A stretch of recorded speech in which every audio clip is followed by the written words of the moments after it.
Contoh ini, pendapat abang tentang ini apa? Nah, saya bisa tanya nih, karena abang sudah lihat. Saya nggak pernah lihat barangnya. Dan saya nggak bisa punya pendapat apa-apa tentang itu.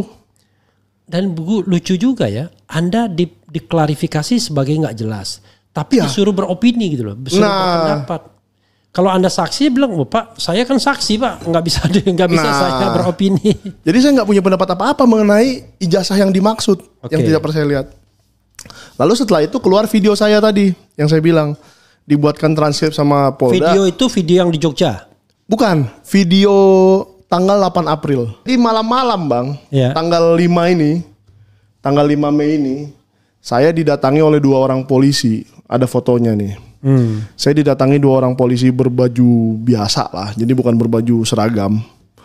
Mendatangi rumah saya dan langsung ke Pak RT karena saya nggak dengar kali ya. Kayak abang kan kalau di sini lantai berapa ini nggak mungkin dengar di bawah ada yang manggil kan.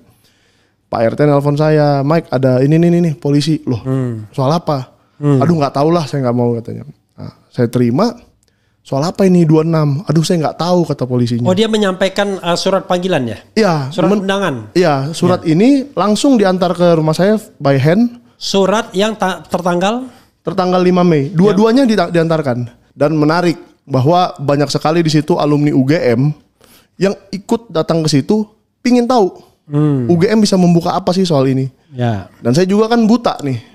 Istilahnya kita itu ke dalam sesuatu persoalan, suatu isu, seorang jurnalis itu harus buta. Sehingga kita hanya menerima informasi bukan menilai atau tendensius gitu loh, supaya clear hasilnya. Nah, akhirnya Pak Roy diterima selama 30 menitan saja. Pak Roy, Pak Rismond dan Dr. Tifa hari itu. Dr. Tifa juga saya baru ketemu hari itu, Pak Rismond juga saya baru ketemu hari itu. Jadi yang saya kenal hanya Pak Roy Suryo sebelum acara itu. Siapa lagi emang yang dipanggil selain saya? Saya mikir, wah banyak podcast yang lebih jutaan subscribernya daripada saya kan. Bang Refli kayak Pak Abraham Samad dan seterusnya. Ternyata dia sebut, iya Abraham Samad juga ada diundang katanya. Oh iyalah gak apa-apa lah, kita tunggu-tunggu kan. Tapi kalau dikasih ke Dr. Rismond atau ke Dr. Roy Suryo, pasti bisa dia nilai. Apakah ini diedit, apakah tidak, apakah ini diambil dari foto kamera atau apa dari kamera atau dari handphone atau dari barang apa yang mengambil foto ini, dia bisa tahu semua, dia bisa analisa. Tapi saya nggak mungkin bisa betul. Terseret kasus ijazah palsu, kita tidak tahu kenapa kemudian yang dipanggil cuma dia saja, karena konon ada 24 link video yang disertakan oleh pengadu ya. Dan kemudian di cherry picking yang terpilih adalah Michael Sinaga. Bro, selamat siang bro. Selamat siang Bang Refli. Saya sudah lama ini jadi pengagum Bang Refli. Tapi dari jauh saja. Saya dibilang pendukung Roy Suryo aja nggak mau. Saya bilang loh, kok pendukung? Saya ini teman Roy Suryo.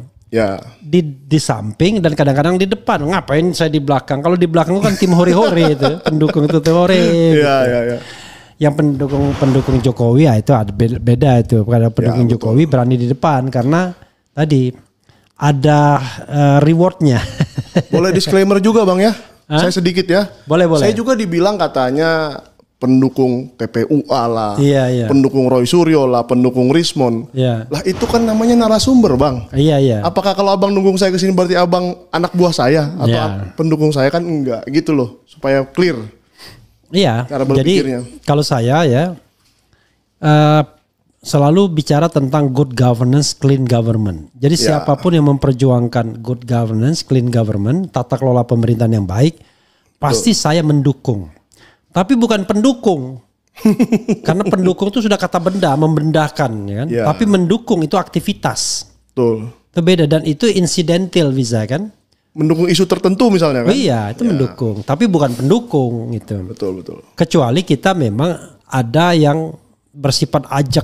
Misalnya kita aktivis perempuan. Nah itu selalu dalam kesempatan. Tapi kalau saya dibilang pendukung good governance, clean government, saya mau. Kalau itu saya ikut juga deh Bang. Saya pendukung good governance juga dan clean governance. Karena kalau seandainya kita bilang pendukung good governance, clean government, itu variabel yang tetap. Ya. Tapi Roy Suryo itu variabel yang bisa berubah. Besok belum tentu dia ngomongin apa lagi kan? Iya, satu. Yang kedua bisa aja dia korup suatu saat. Kan kita nggak bisa. Loh, Anda kan dukung Roy Suryo. Enggak, mendukung dalam isu ijazah palsu. Jadi harus dipahami. Cuman sama ternak ini nggak bisa paham, susah kita. Saya nggak bilang ternak siapa ya, sama ternak aja. Iya. Gitu. Oke, Michael Sinaga ya, saya tahu kenapa saya undang. Anda tahu ya, sorry Ma. Anda tahu kenapa saya undang? Bang. Karena Anda tiba-tiba dipanggil dan saya lihat ini dari Anda sendiri ya.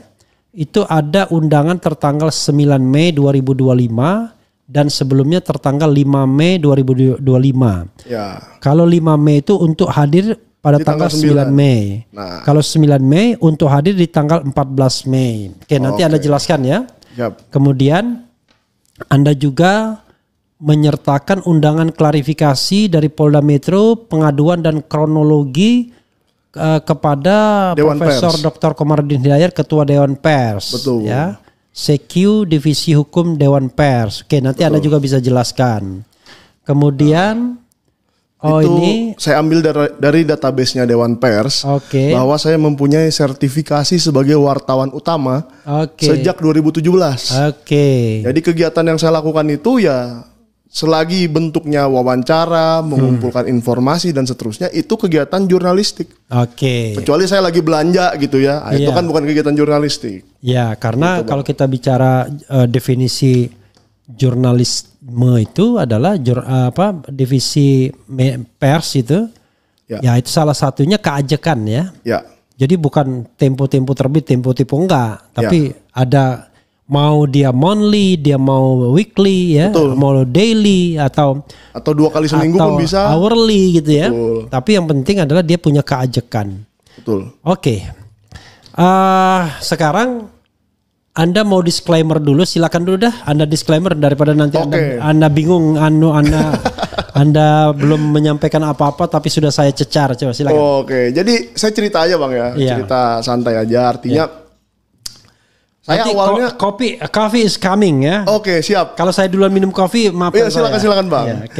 Jadi pertama-tama itu saya sedang pergi ke peluncuran buku di Gramedia. Dan saya nggak sengaja bertemu dengan Pak Roy Suryo dan kapan? When? I think sekitar awal tahun. Bulan 1, bulan 2. Bulan 1, bulan 2025 ya. 2025 ini. Saya pergi ke peluncuran buku tersebut dan berkenalan dan tukar-tukar kontak. Lalu saya undang pada saat ada satu topik yang menurut saya beliau bisa jadi narasumber yang bagus. Bro, bisa dekatkan ini bro. Saya dekatkan lagi ya. Saya bilang ini dynamic dan kemudian kita live. With internet, bukan with satellite ya kan? Jadi saya ketemu di peluncuran buku dan saya rasa bisa jadi narasumber yang bagus karena punya track record yang keahlian yang bagus lah. Nah, tentang bisa menganalisa video, misalkan ada video-video pejabat yang lagi ngapain gitu ya, dia bisa analisa bahwa itu benar orangnya itu gitu loh. Yang jelas dulu Roy Suryo itu orang yang paling bahagia. Kenapa tuh Bang? Karena kalau ada video-video esek-esek dia yang ditunjukkan. Itu salah satunya Bang. Untuk dinilai apakah asli atau tidak. Silakan teruskan. Dan saya percaya sekali keahlian beliau tentang itu. Jadi udah jelas, nggak usah diragukan lagi. Nah, lalu saya lupa awalnya saya membahas apa sama dia di podcast kan beberapa kali. Nah, setelah tanggal 1 April itu ada yang viral Bang. Tentang beritanya RMOL kalau saya nggak salah. Beritanya RMOL yang menunjukkan gambar berwarna itu. Nanti saya bilang dokumen, saya bilang ijazah, nanti saya yang salah kan. Nah, gambar itu ditunjukkan dan ditelitilah sampai mata, hidung, gigi apa segala macam. Dan Pak Roy Suryo ngontak saya. Wah, saya bilang ini menarik juga Bang. Pak Roy, kalau bisa kita bahas, coba kita bahas yuk. Nah, Roy Suryo yang ngontak Anda? Roy Suryo mengontak saya, enggak itu kontak ya sehari-hari aja lah, berbagi berita aja. Apa berita yang menarik saya suka kirim ke dia dan dia suka kirim ke saya juga. Terus saya ajak, wah kalau ini benar-benar ada analisa ilmiahnya bagus ini Bang, saya bilang ke Pak Roy Suryo. Keren ini kalau ada analisa ilmiah. Oh ada, jangan salah katanya. ini semua analisa ini ilmiah. Ya. Nah, maka saya undang dan dia membawa suatu hasil penelitian ke depan saya, dokumen digital ya, yaitu yang sudah kita sering lihat lah. Kalau dianalisa ada bercak-bercak di sini, ada bercak-bercak di sana dan seterusnya. Ya kita bahas secara, saya juga harus komplit membahasnya Bang. Ya. Gak bisa kita bahas secara tendensius. Ya. Apa benar software Anda ini bisa dipercaya kan seperti itu Bang. Ya. Nah, lalu saya melihat ada beberapa penelitian lain nih, termasuk Bang Rismon Sianipar. Nah, ternyata hasilnya. Bro, saya potong dulu bro. Ya. Saya menyampaikan link ke Anda ya. Siapa tahu Anda punya ibu atau apa pengen nonton. Oke, siap. Saya kirimkan. Silakan dikirim. Ya, jadi hasil nggak apa-apa, kirim dulu aja, nggak apa-apa. Oke. Ya, santai. Jadi hasil penelitian ini Bang, ya, saya melihat kok banyak orang yang meneliti sesuatu, hasilnya sama, atau minimal mirip. Ya. Seperti contoh penelitian itu kan begini, pohon duren itu berbuah setelah berapa tahun sih? Ya. Gitu misalnya, itu penelitian kan? Ya. Nah, ada 10 orang yang meneliti pohon duren itu numbuh setelah 5 tahun misalnya. Kok hasilnya sama? Berarti kan boleh kita percaya. Ya kan? Nah, ini juga menurut saya begitu. Kalau kita memakai pendekatan ilmiah, seperti orang-orang yang saya wawancarai ini memakai pendekatan ilmiah, kok hasilnya sama? Saya makin penasaran. Sebagai jurnalis, kita kan boleh semakin penasaran dan semakin menggali. Nah, lalu setelah dari situ saya diberikan flyer. Bahwa UGM menutup jalan selama tanggal 15. Flyer dari UGM sendiri secara resmi. Yang ketika TPUA ke sana ya? Ya, TPUA mau ke sana. Saya nggak tahu tuh TPUA, belum kenal waktu itu. TPUA itu kepanjangan apa juga saya nggak tahu. Anggotanya siapa, ketuanya siapa saya nggak tahu sama sekali. Nah, lalu tapi menurut saya itu menarik sekali Bang. Kok sebuah universitas sebesar UGM sampai menutup gerbang, menutup jalan, tidak boleh masuk. Saya tanya Pak Roy, benar ini Pak? Iya, kami mau ke situ katanya. Wah, kalau Bang Michael mau meliput, ya silakan saja. Terbuka untuk umum kok UGM. Oh oke, saya bilang. Saya datanglah ke Jogja. Pagi-pagi jam 8 atau jam 9 saya keliling di UGM itu memang semua gerbangnya tertutup. Tanggal 15 itu? 15 April. Saya datang ke UGM. Semua gerbangnya tertutup. Anda datang kecuali sendirian? Satu. Dengan kru. Oh, dengan kru, tapi maksud saya bukan ikut rombongan TPUA bukan ya? Oh, tidak. Saya tidak tahu mereka berangkat dari mana, berangkat pakai mobil apa. Saya pakai mobil sendiri dengan kru saya. Karena memang niatnya meliput. Ya kan, dengan kamera dan segala macam. Terus saya live di situ Bang. Ya lumayan lah Bang, puji Tuhan banyak penontonnya. Lah itu pokoknya. Dan saya nggak sengaja ketemu Pak Amin Rais yang ada juga di lokasi. Ketemu dengan beberapa ya simpatisan lah. Dan menarik bahwa banyak sekali di situ alumni UGM yang ikut datang ke situ, pingin tahu UGM bisa membuka apa sih soal ini. Dan saya juga kan buta nih.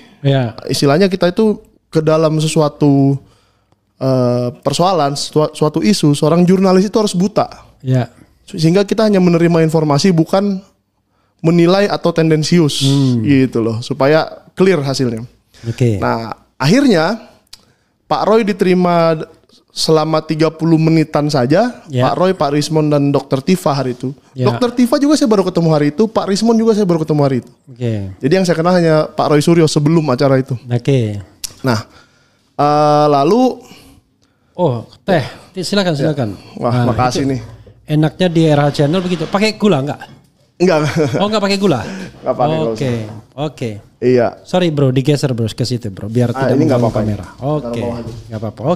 Nah, lalu tahu aja dia.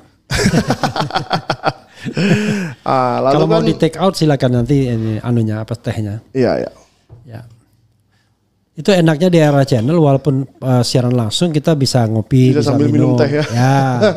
Nggak ada, tidak haram. Wis. Yang haram itu di TV beneran. Saya kemarin takutnya pas bulan puasa aja Bang. Saya kan syuting. Saya nggak tahu uploadnya jam berapa. Takutnya kalau saya upload pas orang lagi puasa kan nggak ada masalah. Iya. Karena orang tahu itu kan rekaman kan. Di kita kan sebenarnya juga ya Bang ya. Kita kan juga kadang-kadang video lama kan bisa lagi sambil minum dan lain sebagainya. Ya. Biasanya orang tahu itu video lama. Kecuali kalau kita siaran langsung ya. Oh ya. Ada kalau saya siaran langsung ada kata live-nya live. Ya, gitu. ya. Oke silakan. Dalam rangka toleransi aja lah kalau itu. Oke silakan. Nah jadi saya ketemu Pak Amin Rais, saya ketemu simpatisan-simpatisan itu dan TPUA-nya belum nyampe Bang. TPUA yang ternyata mereka tuh yang minta audiensi dengan UGM dan mereka belum nyampe. Ya jadi belum nyampe karena mereka tuh terjebak macet. Ya. Dijebak macet. Katanya ada kecelakaan. Saya nggak mau berspekulasi tentang itu ya. 6 jam mereka tertahan. Ya, tapi faktanya mereka baru sampai sore. Ya. Nah, sore-sore itu mereka semua sudah bubar. Tersisalah beberapa orang. Lagi ngopi-ngopi di kafe aja. Kafe di UGM situ. Kebetulan saya punya kru, saya punya kamera, saya punya apa. Tercetuslah ide. Wah, coba yuk kita terangkan apa sih yang tadi terjadi di UGM. Ngumpul semua itu narasumbernya. Ngumpul semua. Pak Roy ada, Dr. Tifa, Dr. Rismon. Sentana TV bisa ngumpulkan semua narasumber at the same time. Nah, itu sebenarnya apa ya saya bilang? Ya anugerah Tuhan aja lah. Iya. Karena bukan saya juga yang mau mengumpulkan gitu loh. Kebetulan sedang ngumpul di situ.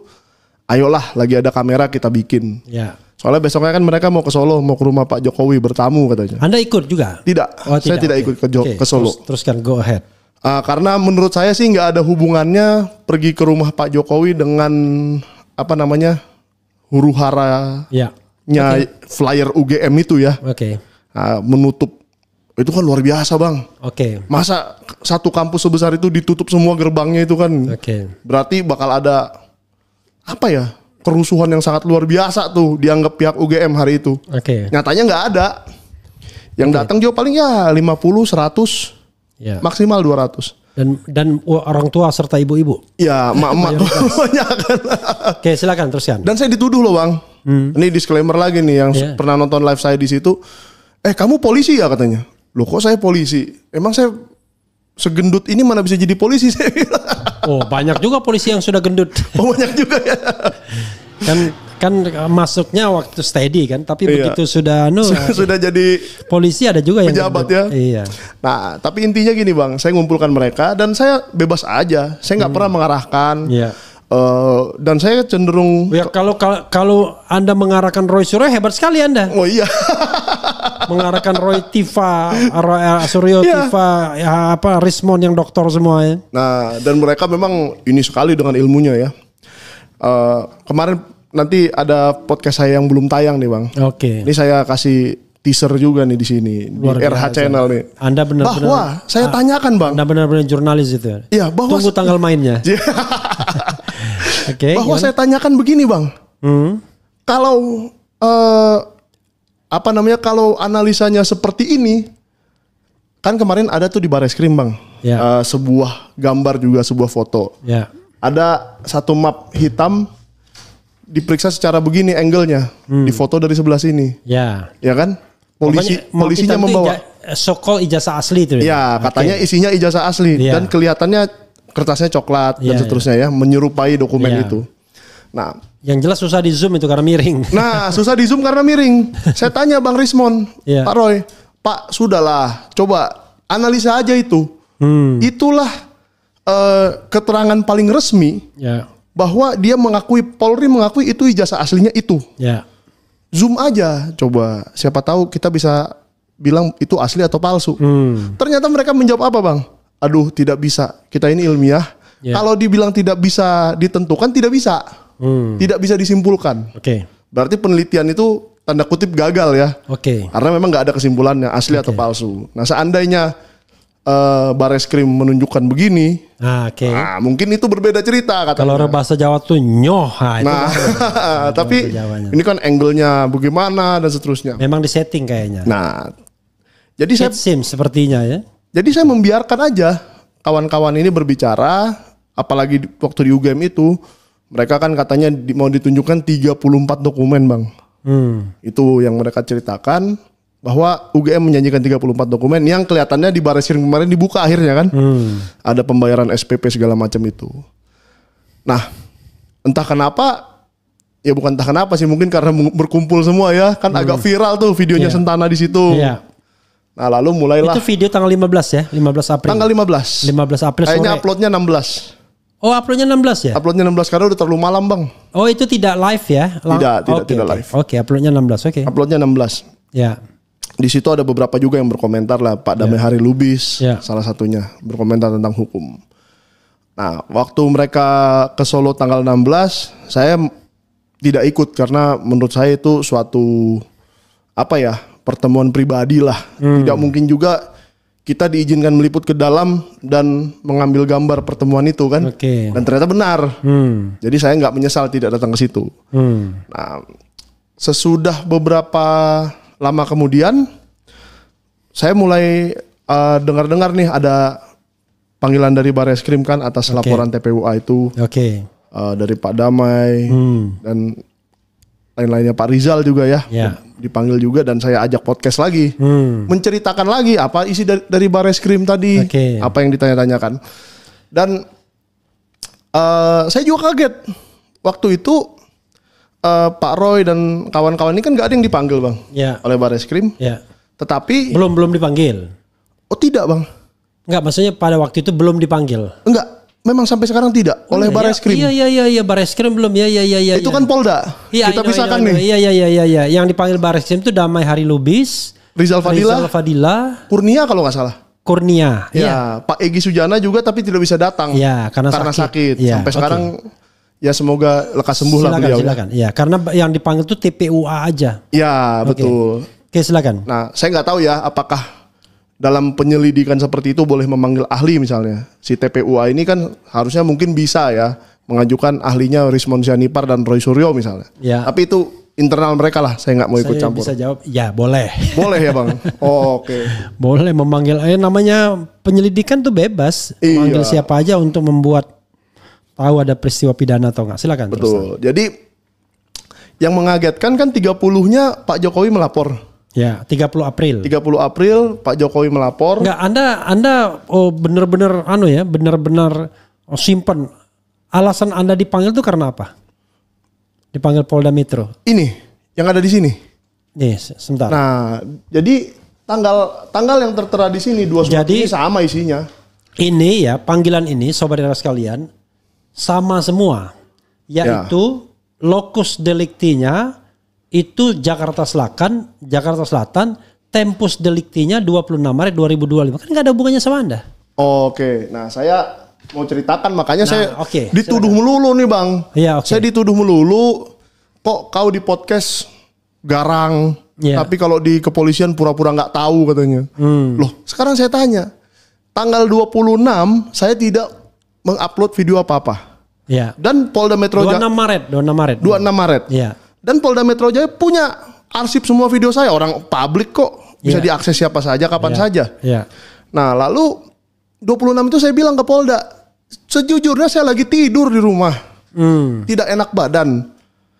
Jadi saya tidak ngapa-ngapain seharian itu tanggal 26. Kalau tanggal 28 saya ada mengupload video, tapi tidak terkait isu ini. Waktu itu tentang Hasan Nasbi yang dengan mau mundurkan diri. Ya, dengan kepala babi dan seterusnya itulah. Kita sama-sama tahu. Nah, jadi saya katakan ke Polda Metro Jaya, 26 ini saya nggak tahu apa-apa tentang ini. Ngapain saya yang dipanggil? Lalu dan 26 itu uploadnya kata TPUA. Press conference-nya sendiri 25. Nah itu. Dan tidak di Jakarta Selatan, tapi di Jakarta Pusat, Tanah Abang. Nah itu kan lebih ngaco lagi. Saya kalau tahu, itu yang dimaksud ya. Oke, Anda dijelaskan nggak? Apa kejadian apa? Oke, jadi malam-malam bang, tanggal 5 Mei ini, saya didatangi oleh 2 orang polisi. Ada fotonya nih. Saya didatangi 2 orang polisi berbaju biasa lah, jadi bukan berbaju seragam. Mendatangi rumah saya. Dan langsung ke Pak RT karena saya nggak dengar kali ya. Abang kan kalau di sini lantai berapa ini nggak mungkin dengar di bawah ada yang manggil kan. Pak RT nelpon saya, Mike ada ini polisi loh. Soal apa? Aduh nggak tahu lah, saya nggak mau katanya. Nah, saya terima. Soal apa ini 26? Aduh saya nggak tahu kata polisinya. Oh dia menyampaikan surat panggilan ya? Iya. Surat undangan? Iya surat ini langsung diantar ke rumah saya by hand. Surat yang tertanggal? Tertanggal 5 Mei. Dua-duanya diantarkan. Oke. Ya, diantarkan langsung ke rumah. Dua-duanya tertanggal berapa? Tertanggal 5 Mei itu diantar kapan? 5 memang di tanggal itu juga. Oke. Jadi yang tanggal 5 diantar tanggal 5, yang 9 diantar tanggal 9. Oke. Nah, saya ceritain tanggal 5. Saya tanya tuh siapa aja yang dipanggil? Masa saya doang? Itu bisa kan bukan rahasia ya? Oh, bukan rahasia ini, Bang. Ini umum ini. Silakan. Silakan. Sambil saya potret. Jadi jadi saya tanyakan, ini saya saja yang dipanggil atau siapa aja? Oh, banyak, Bang. Ada 24 bukti video seperti tadi Bang Refli katakan. Dia katakan juga itu 24 bukti video yang dari berbagai channel, dari berbagai channel podcast katanya. Oh, terus ada videonya Sentana di situ. Iya Bang, ada. Terus kenapa saya yang dipanggil? Karena hostnya katanya. Oh oke, nggak apa-apa. Video yang mana saya tanya. Dia nggak mau jelaskan. Soalnya tanggal 26 kan nggak ada. Ya. Nah, lalu saya tanya, emang berapa banyak kan gitu kan? Dia bilang ada setumpuk nih amplop. Ada setumpuk amplop yang harus saya kirimkan undangannya. Terus kenapa abang ngirimnya yang saya punya? Oh saya kan marga Tobing. Jadi kebetulan lah saya carilah yang satu suku. Sama-sama kau kan Sinaga, aku ambillah Sinaga ini aja lah aku antar. Katanya gitu. Nah, saya nggak tahu ya SOP-nya seperti apa ya. Tapi itulah cerita dia makanya nyampe ke saya. Saya ngantarin Sinaga ini aja katanya. Oke, saya bilang nggak apa-apa. Dan penyidiknya pun Manalu, jadi Batak semua nih nggak tahu kenapa. Nah, jadi siapa lagi emang yang dipanggil selain saya? Saya mikir, wah banyak podcast yang lebih jutaan subscribernya daripada saya kan, Bang Refli kayak Pak Abraham Samad dan seterusnya. Ternyata dia sebut, iya Abraham Samad juga ada diundang katanya. Oh iyalah, nggak apa-apa lah, kita tunggu-tunggu kan. Dan malam itu juga saya kayaknya WA Pak Abraham kan. Kebetulan saya punya nomornya, saya WA Pak Abraham. Oh nggak ada Bang katanya. Jadi dia nggak terima undangannya dari malam itu. Kebetulan saya tanggal 9-nya memang sudah ada janji, ya kan. Jadi bukan jangan dibilang mangkir. Mereka bilang mangkir saya. Saya bilang saya udah ada janji. Kok 5 ke 9 itu kan sebentar sekali. Tapi gini, klarifikasinya ya. Yang namanya undangan klarifikasi itu bisa kita datangi, bisa enggak sebenarnya. Oh, saya baru tahu juga. Iya, kecuali dalam proses penyidikan. Anda sudah ada penyidikan, sudah ada tersangka, lalu sudah ada saksi ya kan yang mau dipanggil. Kalau ini orang cuma tanya-tanya doang, nggak datang juga nggak apa-apa sebenarnya. Nah, cuman pada waktu itu yang saya dengar, kenapa orang-orang TPUA datang, nanti dibilang takut, gitu, dibilang mangkir. Iya. Padahal mau datang mau kagak ya terserah dia. Masa orang mau datang untuk cekek lehernya kan susah juga betul. Kan dicari informasi betul kira-kira bisa menjerat apa enggak. Oke silakan teruskan. Karena tanggal 9 itu juga langsung keluar berita di media Indonesia dan rame teman-teman saya WA saya, Michael Sinaga dipanggil soal ijazah palsu tetapi mangkir. Wah kan disangkanya saya memalsukan ijazah orang. Ya kan dari kata-kata berita itu saya bilang tapi ya udahlah nggak apa-apa lah, namanya wartawan, sama-sama wartawan nyari makan ya enggak. Itu namanya apa? Eye catching gitu ya. Iya, apa? Judul kita ini ikut terseret kasus ijazah palsu, Michael Sinaga diperiksa Polda Metro. Ini bocorannya. Nah, itu dia. Oke, nah, silakan. Jadi saya tanggal 9 nggak bisa datang. Saya WA penyidiknya si Pak Manalu ini. Malamnya datang lagi polisinya ke rumah saya. Polisi yang sama. Undangan kedua. Mengirimkan ini yang tanggal 9 ini. Untuk tanggal 9 juga. Ya, jadi tanggal 9 saya bilang nggak bisa. Tanggal 9 malam udah di print lagi nih. Oke. Untuk tanggal 14. Oke. Saya apresiasi ini kerja Polda Metro Jaya cepat sekali dan luar biasa. Apa namanya? Langsung gitu loh. Ya, karena langsung ditangani cepat. Karena itu bukti utama kan. Harus ada yang diklarifikasi terhadap link. Itu dia. Kalau enggak gimana mau bergerak ke tempat lain dia. Ya. Oke, silakan terus. Saya akhirnya tanggal 14 itu hari Senin hari Rabu. Ya. Hari Rabu akhirnya saya datang. Ya sudah banyak juga media yang meliput. Saya bilang. Anda didampingi siapa? Ada lawyernya enggak? Ada lawyer saya. Siapa? Kebetulan masih keluarga lah. Dari keluarga saya. Berapa orang yang dampingin? 3 orang. 3 orang. Masuk semua? Tidak. Hanya 1 yang dikasih masuk. Oh sih, oke. Iya. Ya. Katanya sih memang sebutkan wajar. namanya dong, sekalian promosi kan? Oke. Nantilah saya kasih. Nantilah ya sudah. Oke. Saya agak lupa juga nama bosnya itu siapa. Karena kalau saudara saya itu masih juniornya. Oke. Jadi yang seniornya juga ikut membantu saya juga. Ya, oke, silakan. Nah, intinya saya masuk ke dalam dan ditanyailah riwayat hidup, sekolah di mana, kuliah di mana, kerja apa, tahun sekian sampai sekian, kerjanya apa, sekian kerja apa. Karena saya memang sudah jurnalis sejak 2017. Oke. Karena ada ini nih bisa dibuktikan dari database Dewan Pers. Ini saya kasih ke polisinya tapi dia nggak mau terima. Bukan nggak mau terima ya, artinya ini kan database doang ya. Ini kan real. Ya, oke. Ini asli dari Dewan Pers loh. Asli. Websitenya Dewan Pers. Nggak mungkin saya karang-karang sendiri. Ya, oke. Mikael Sinaga, medianya Sentana, diuji di PWI, wartawan utama DKI Jakarta. Jadi udah nggak ada lagi yang mau ditanya di sini sebenarnya. Iya. Nah, saya sejak 2017 jadi jurnalis, meskipun saat pandemi kurang aktif ya. Iya. Lalu saya bilang, saya dipanggil ke sini sebagai warga negara atau sebagai wartawan? Oke. Saya tanya. Kalau saya dipanggil sebagai warga negara, contohnya bang, saya kan harus menyaksikan sesuatu yang saya lihat sendiri, saya dengar sendiri, atau saya alami sendiri. Iya. Contoh saya lagi pergi ke stasiun sebagai warga negara, terus saya ngeliat ada orang dijambret, minta jadi saksi, boleh. Oke. Saya terima banget itu. Saya sangat senang untuk membantu polisi menyelesaikan kasus penjambretan tadi misalnya. Nah, yang saya pikirkan dengan bodohnya itu kali ya tanggal 26 saya bilang. Ada orang dijambret kali atau ada orang dicopet atau apa, saya ngelihat di sebuah mall atau di mana.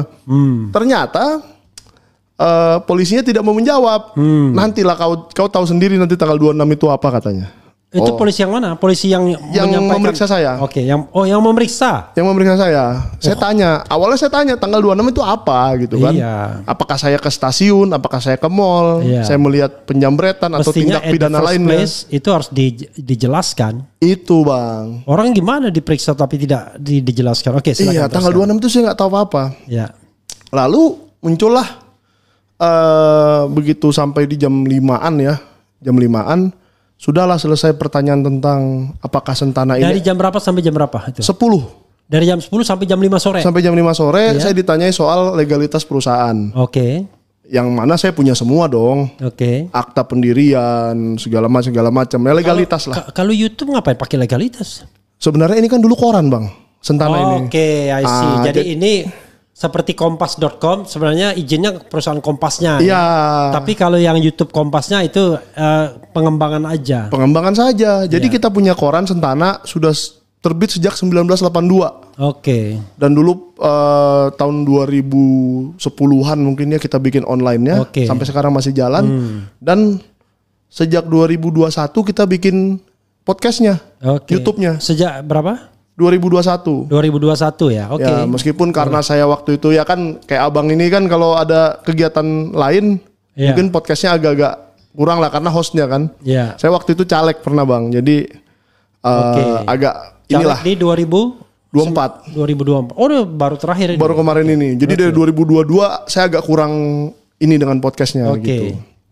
Nah, tapi kembali lagi saya bilang podcast ini adalah pengembangan dari koran yang sudah lama ada, sudah 40 jadi, tahun ini ada. Dua ya, koran dan kemudian YouTube online, media online portal dan YouTube. Oke. Ya, dan perizinannya juga portal web aja sekarang karena korannya sudah nggak terbit lagi. Ya, oke. Dimakan perkembangan zaman lah itu. Oh iyalah. Ya, kalau itu. Dulu kan Sentana kan saingannya Pos Kota tuh. Betul. Tapi generasi muda nggak paham lagi. Nggak paham. Banyaknya di terminal yang baca supir angkot, supir taksi. Tapi kita senang aja kok. Artinya kan itu pembaca setia kita. Nah, kembali ke pemeriksaan. Setelah legalitas itu selesai, Saya masih bertanya-tanya tanggal 24 ini mana? Kok nggak muncul? Tiba-tiba ada pertanyaan. Coba baca video ini katanya. Coba lihat video ini. Ini video apa? Oh ya itu video di channel saya. Ya. Kenapa rupanya dengan video itu kan? Nah, lalu ditanyailah. Ini gambar apa? Yang dokumen itu yang di-upload Dian Sandi Utama itu. Oke. Diteliti oleh Roy Suryo di video saya. Ya. Anda jawab? Saya jawab, saya nggak tahu itu gambar apa.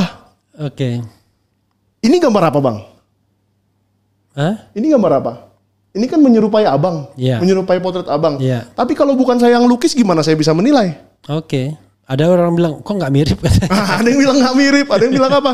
Loh, tanya dong ke Dian Sandi. Iya. Ini gambar apa? Kan gitu. Oke.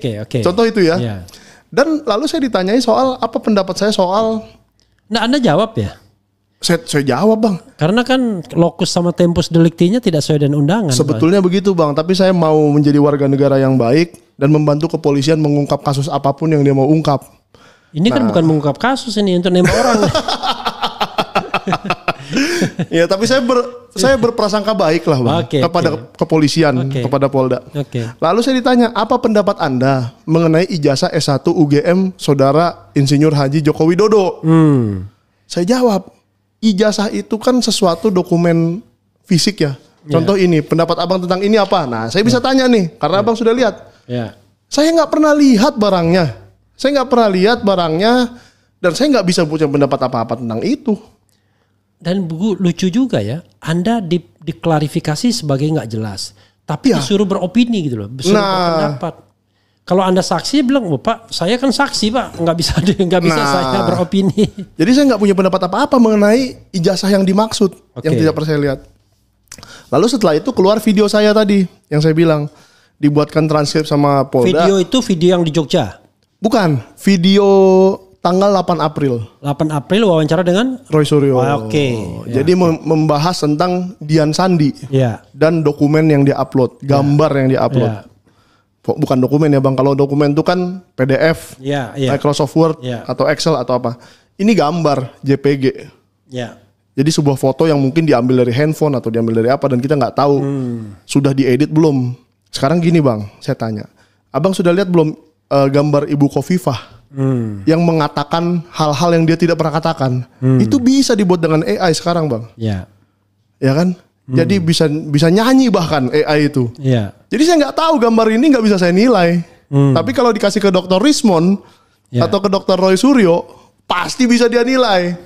Apakah ini diedit, apakah tidak, apakah ini diambil dari foto kamera atau apa dari kamera atau dari handphone atau dari barang apa yang mengambil foto ini, dia bisa tahu semua, dia bisa analisa. Tapi saya nggak mungkin bisa menganalisa itu.